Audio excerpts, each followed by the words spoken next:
Veja, a razão pela qual o Brasil é um país pobre, não sei se vocês se dão conta, mas o Brasil tem mais ou menos a mesma área dos Estados Unidos. Nós só temos menos área porque eles têm o Alasca.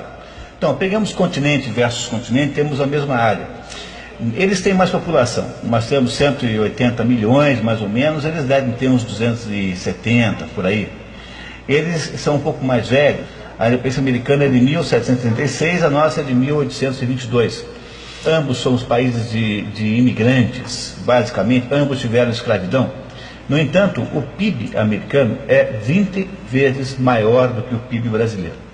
Como é que pode um país como o Brasil ter cada brasileiro valer alguma coisa próximo de 10%, entre 5% e 10% de cada americano, economicamente falando? Pois não é por excesso de capitalismo, garanto, porque se tem alguma coisa que aqui nunca existiu de verdade, foi capitalismo sob nenhuma forma plena. Então não foi por excesso de capitalismo. Se não foi por excesso de capitalismo, foi certamente por falta dele. Tanto é que no Brasil, o lugar que tem mais capitalismo, que é São Paulo, é um lugar mais rico que aquele que tem menos, que é o Piauí. Quando eu reclamo que há falta de liberalismo no país, eu estou falando do liberalismo capaz de gerar um verdadeiro sucesso capitalista pleno, quer dizer, um liberalismo que nos fosse capaz de nos gerar alguma quantidade de empresas como a Embraer, por volta de 500. Se nós tivéssemos 200 Embraeres, nós seríamos um país grão de vida da Itália, pelo menos.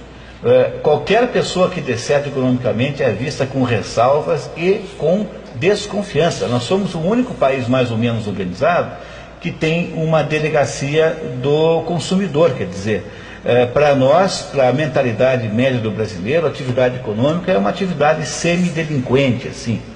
Então, nós vivemos numa sociedade hostil à atividade econômica, e aí dizemos para os eleitores que o que fez o mal do Brasil foi a atividade econômica que nós não temos porque não deixaram. Quer dizer, eu impeço que haja de fato sucesso capitalista do país e depois eu invento um Estado enorme, interferidor, que foi a causa fundamental desse desastre e desta insuficiência, e ele aparece com ares de salvador e de bombeiro, justamente alegando vir resolver os problemas que ele impediu que fossem resolvidos por sua própria conta, e pelo risco dos outros.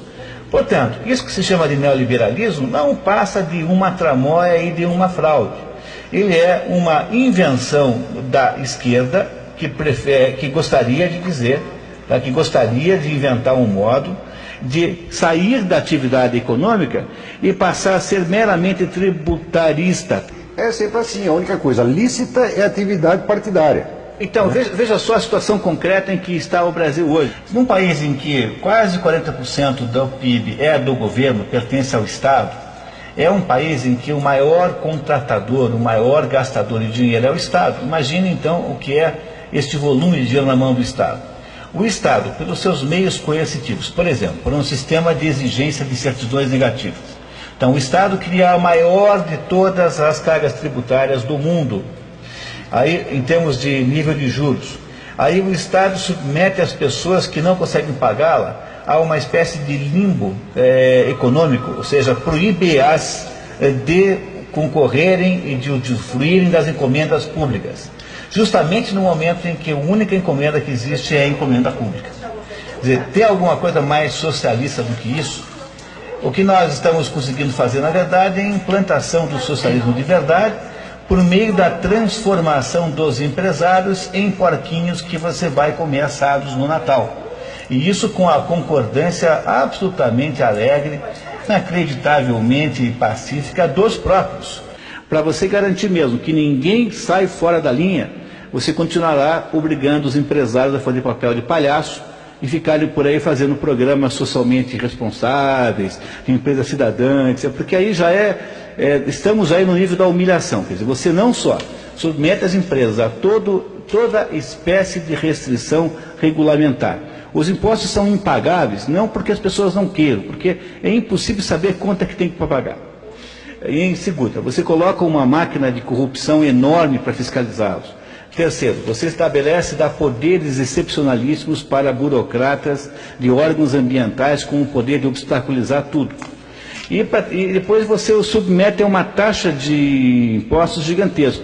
E então, para mostrar quanto eles são palhaços mesmo, você os obriga a fazerem esses teatrinhos de responsabilidade social, que é mais ou menos como você obrigá-los a uma pena alternativa.